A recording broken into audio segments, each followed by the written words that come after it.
Assalamu alaikum урматтуу мекенештер. Сіздерге бүгін дағы бір маалымат беріп кетелі. Бүгін 24 апрель 6 күн. Азыр кыргыз үйлөр тегилип атат дагы.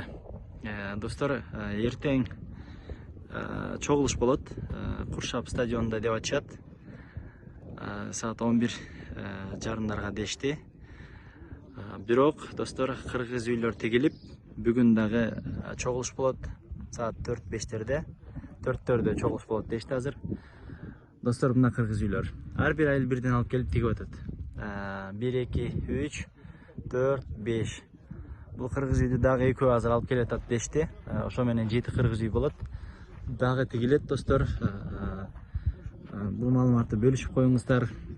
Кемпироватсуу сууну эч кимге бербейбиз, жерин да бербейбиз деп кыргыз жер сууларын коргоо кыймылы деп түзүшүп жакшы уюштуруп атышат. Өзгөндүн мырзалары, өзгөндүн жаштары, аксакалдар ушул жерде баш болуп отурушат. Достор, бөлүшүп коесуздар. Эртең дагы кечинде чогулуш болот бул жерде дагы, аны да унутпаңыздар. Ошол достор.